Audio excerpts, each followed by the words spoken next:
Hanya karena kamu gak lihat proses seseorang, Bu, bukan berarti orang itu gak berproses. Kita kan gak tahu berapa malam yang dia habiskan di kamarnya untuk nangis, minta sama Tuhan. Kita kan gak tahu bagaimana dia ketika dia menyesali perbuatannya dan lain-lain.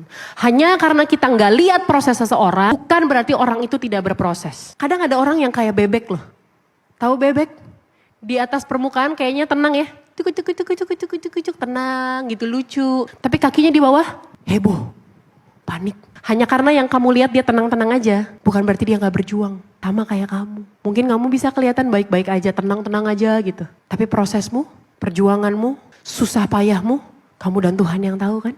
Di mata Yairus, mungkin kesannya perempuan ini dapat mujizat yang instan ya. Yang cari Yesus gue, yang ngejar-ngejar Yesus gue. Kok perempuan ini yang disembuhin duluan? Sementara anakku di rumah sekarat. Tapi kan Yairus gak tahu perempuan ini udah 12 tahun menderita. Kalau hari ini kamu lihat orang lain kok diberkati duluan, saya belum. Tuhan Yesus masih on the way ke hidupmu, Bu. Masih on the way dia, masih on the way. Sabar, sabar. Keadaanmu yang pasti jadi lebih baik suatu hari nanti, eventually.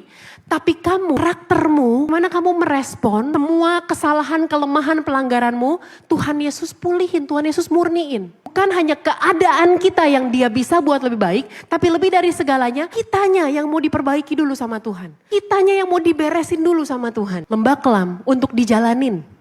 Bukan ditinggalin. Lembah kelam untuk dilaluin dan pasti akan berlalu. Asal kita jalan terus. Kalau di tengah lembah kelam kita diem, berhenti, nangis. Nggak lewat-lewat tuh lembah kelam. Di situ-situ terus kita. Lembah kelam untuk dilaluin, jalan terus. Kalau dijalanin, beres lembah kelamnya. Amin. Hanya jangan nyerah dulu, jangan nyerah dulu, jalan dulu, ayo jalan terus yuk. Ketika hidup kita nggak baik, kita mungkin tergoda untuk berpikir, bukan hanya kita tergoda untuk berpikir, tapi kadang-kadang yang resenya, yang nyebelinnya, orang-orang di sekitar kita mulai kayak Markus 5 ayat 35. Justru di area dimana kamu merasa paling buruk, paling down, paling hancur, paling menantang, justru disitulah area yang paling besar transformasinya. Justru di area dimana kayak, ada nggak momen? Ketika kayaknya nih, kalau kita mau flashback sedikit, momen dalam hidupmu yang rasa-rasa suruh ulang lagi, ogah, enggak amit-amit kalau bisa tengking-tengking, tolak dalam nama Tuhan Yesus, jangan sampai kejadian lagi. Tapi somehow kalau kamu ingat, kejadian itu yang mengubah hidupmu jadi lebih baik. Yang mengubah karaktermu ternyata jadi lebih baik loh. Sekalipun kamu gak mau ulang hari ini, tapi kamu tahu lewat hari ini kamu mengenal dia lebih pribadi lagi. Lewat hari ini kamu imanmu lebih kuat lagi. Lewat hari ini kamu menjadi pribadi yang lebih baik. Amin. Amin. Jalan terus. Yesus bilang jangan takut, percaya saja.